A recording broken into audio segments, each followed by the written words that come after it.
So we're sitting in the lay common room at Throssel with a gathering of monks, postulant here, and 3 lay residents. We've just completed a ceremony which I think is probably new to here, called the Dedication of Merit ceremony, which I had the honour of being the celebrant for.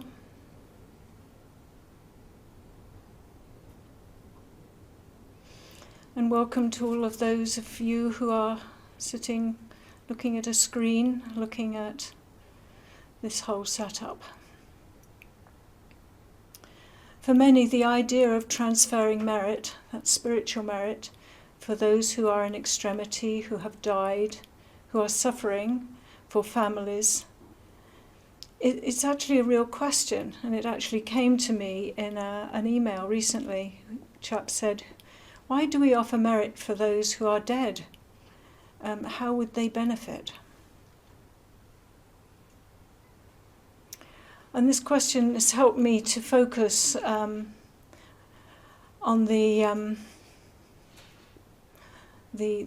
ceremony and also on this talk. And the question actually points to a fundamental question for all Buddhists, which is a deep call, as I understand it, to examine what we understand about the fundamental nature of existence, of life and death. It is a question begging to be answered, and many a young child has wrangled with this, and then with this inquiry, and then lost sight of it in the face of the imperative to get on with life and live it, and rightly so. I, for one, returned later in life to continue this inquiry. My path was the calling to be a monk, and for others it is not their calling, and I feel that they are different yet equal paths. At the beginning of the ceremony today, there was an incense offering and dedication when the celebrant, I, voiced a wish or intention on behalf of everybody, and I do regard that dedication, I'd like to think that it means everybody is making that wish, although I am voicing it, or the celebrant is voicing it.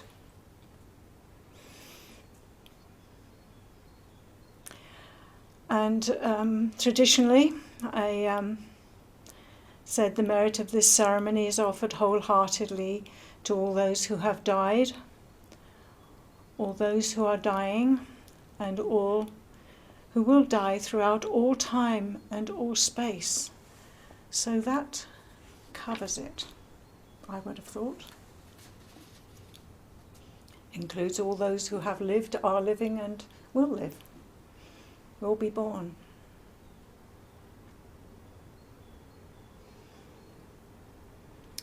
We did a new chant today, which I thought went quite well, very well.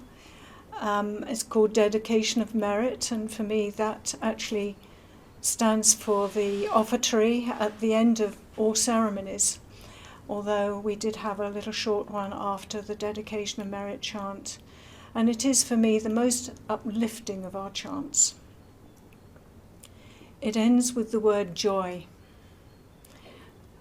In the midst of flux, this is not their words, in the midst of flux or change or joy. And this, I feel, is the nub of merit and the offering of merit, where the seeming opposites collide of birth and death, joy and sorrow, right and wrong, collide within dedicated practice and training. And as I think about it, practice, which many people have many ideas about, isn't quite what we think it is. And I'll try and explain to you what I understand practice to be, short form. And I probably use different words at a different time, so please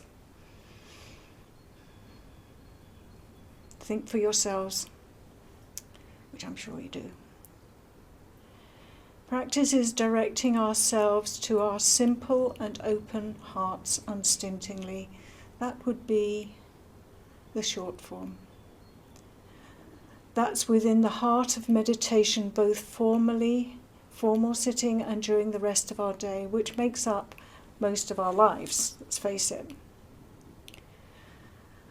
That's meditation, embracing meditation formally, working meditation, talking meditation, walking meditation, cooking meditation, cleaning meditation, reading, listening, watching, to the news meditation. And in other words, practice is the wellspring of an intention, that which underpins our lives actually, to do that which is good, refrain from harmful habitual actions, which are largely outside of our conscious minds. Often those habits are subtle and come to light in the process of practice. And to be good for others. And many of you will recognize that that's the Three Pure Precepts. Practice kindness, keeping to the precepts, wholeheartedly present at the task at hand, and generally to endeavour to be the best person we can be. Perfection is not on the cards, nor is judgment of oneself or the multitude of others. In the process, forgiveness is the watchword and our companion into wise action, and we humans are wired for action.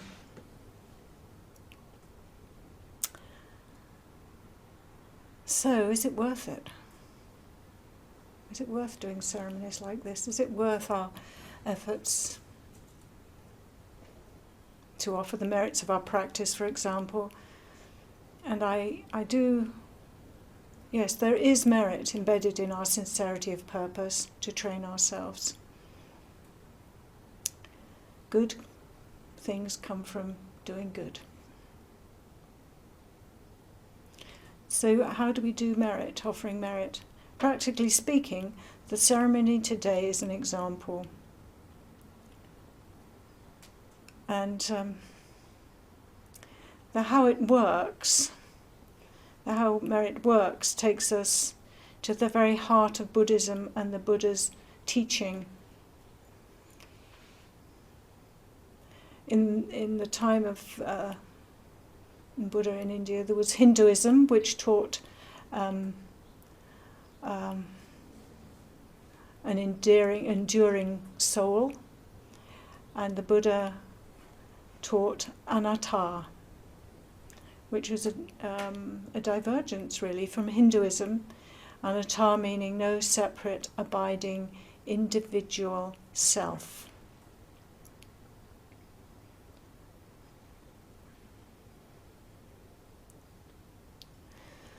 So having established that acting from a clear baseline intention to train oneself is good, and that the intention put into action, sitting formally included, has merit and a positive impact on others, the questions are, how does merit work? Well, we just answered that pretty much. Does it make a difference? How do you know it works? I think these sorts of questions are asked. And I think these questions are best answered by entrusting oneself to the process of practice and meditation. The process of daily practice, day in and day out. Some answers come via anecdotes from people who have experienced and received merit when in extremity. I've had reports of receiving merit through my mother, who knew that merit was being transferred to her when she was dying. She called them her revelations or visionary dreams. It's interesting. And answers may come through talking to other trainees about what they understand and how their practice of transferring merit takes form. It's very individual. There's no fixed form as far as I'm concerned, and personally I don't deliberately offer merit. Although I do ask for the full name of people I hear who are in extremity. I keep a private list of names on my altar, and during the day names come in and out of my mind. I regard this as giving a deliberate push in their direction, or it might be a pull, to be honest, a resonance with the person. I don't know. They're included in some way in my day, and if somebody comes to mind very frequently, I'll drop them an email.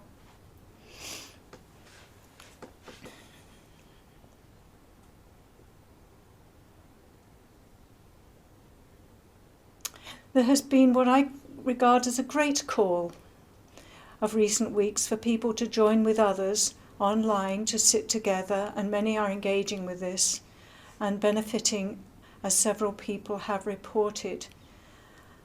And in response to this great call, we at Throssel have posted videos of a couple of our ceremonies on the Throssel website, started, for a better term, a blog. People have joined in, read the blog, joined in the ceremonies, and which is really great. We normally encourage, if they can, people to sit with a meditation group, priory or the like, because doing so has a positive impact on the meditation of all there. And I will take a side thought here for those who find it, for various reasons, not able to get to sit with others, or sitting with others raises so much that they find it emotionally and practically intolerable. So my heart goes out to those people. The merit that is generated through this common activity is greater than the solo efforts of an individual alone. And for those who sit with others for any length of time, this is unmistakable. People will often report how they find it, in quotes, easier to sit in a group than sitting alone at home. So unseen and unacknowledged, the merit of the meditation circulates and supports all present, circulating no less for those now of necessity sitting online together with others.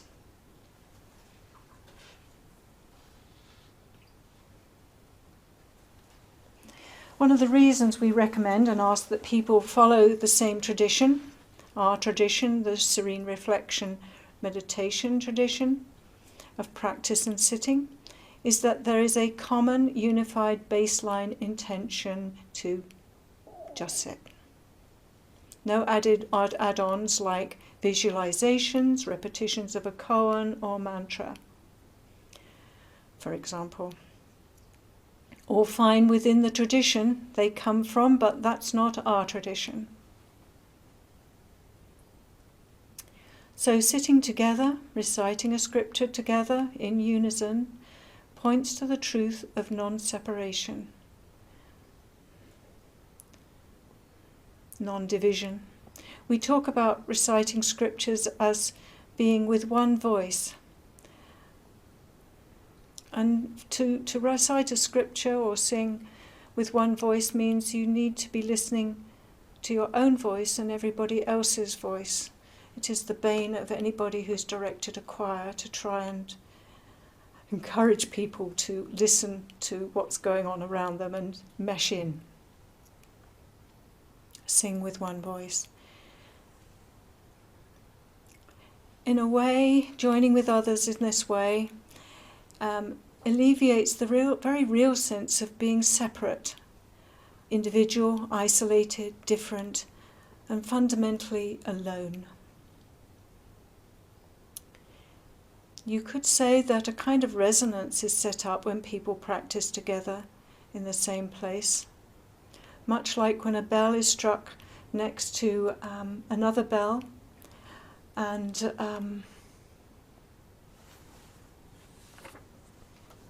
but not touching another bell, and the vibration passes unseen between them, and the second bell rings.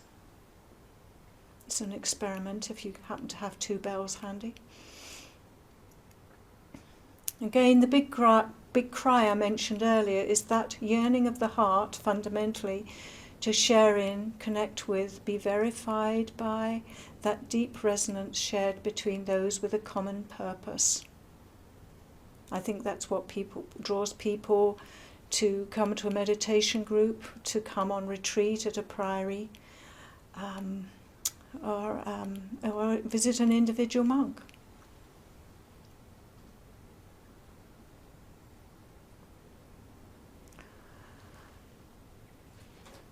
Although that may not be that apparent.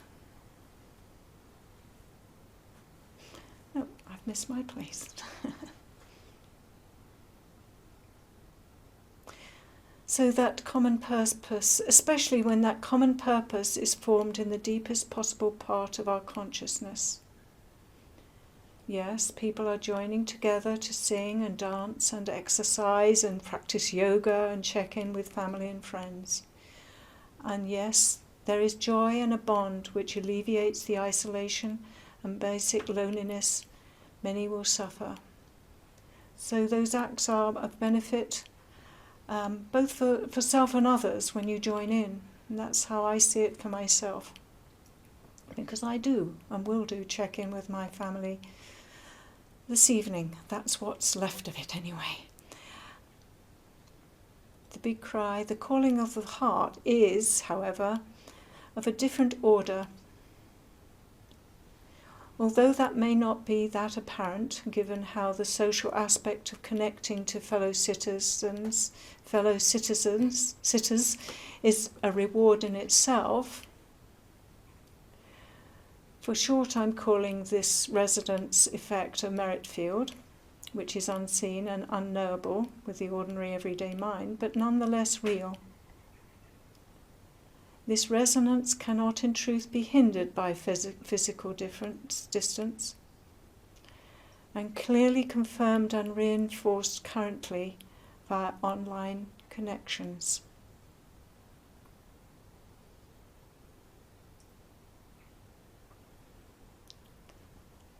And as I see it, thus it is trainees act as spiritual anchors, as touchstones for one another, to make that connection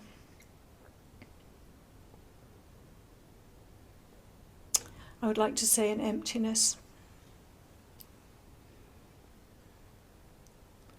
As I see it, the monastery, priories and individual monks function in this way too, as anchors. It should be understood, however, that while such anchors are encouraging, they are not essential to your practice or our practice. Which is just as well, since our trusty internet can fail us at any moment. Ours will not, because we have a backup. And if it does, well then what? We are thrown back on our own resources, which in other times we are constantly being thrown back on our own resources.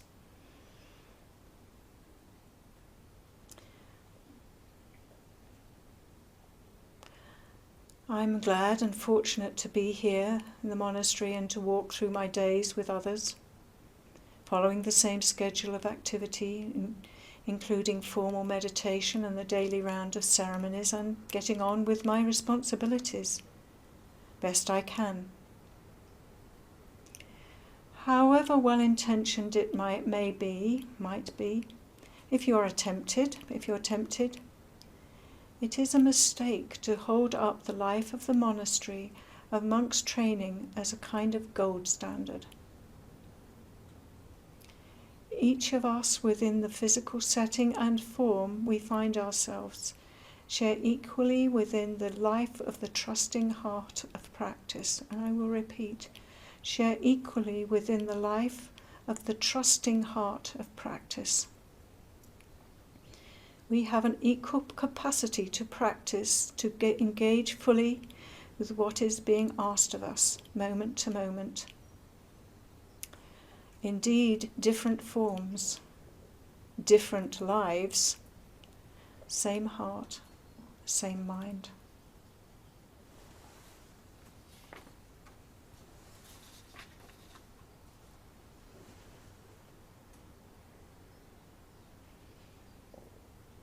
Some of the religious forms can be adapted and utilised, and many of you will be doing that already. And that can be wherever and whoever you are. For example, the mealtime recitation, which recently went up onto our blog, the recording of it, along with the words.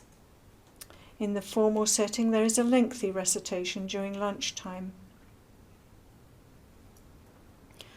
However, saying the 5 thoughts aloud, which comes at the end of that long recitation, or silently to yourself if necessary, the circumstances do not conducive to saying it out loud, and that does include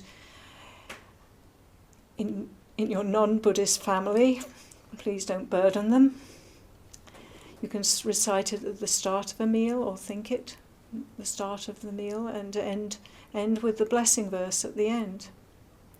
This can re-anchor to the baseline intention running in the background of one's being, and really that doesn't hurt to be reinforced. And our religious forms, I believe, serve as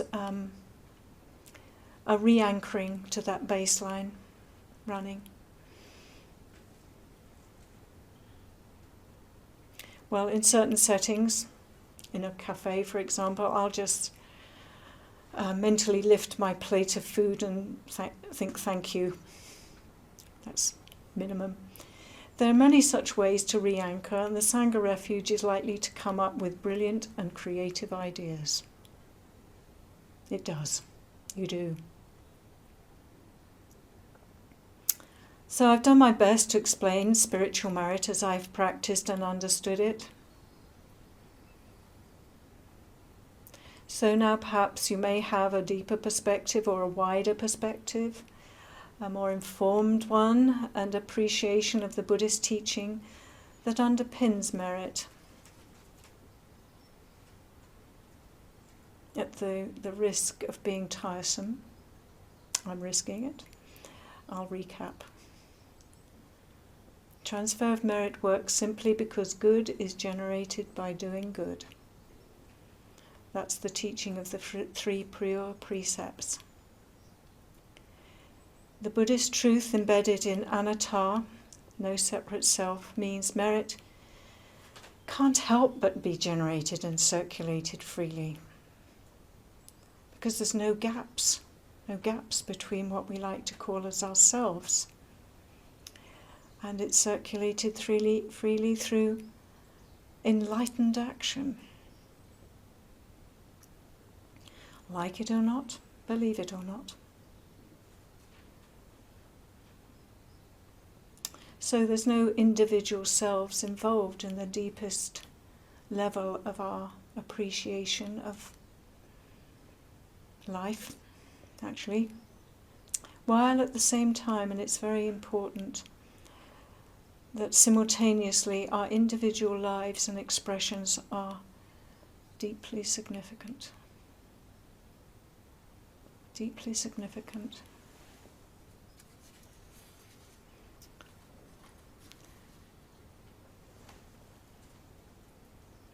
Out beyond right and wrong, birth and death, joy and sorrow,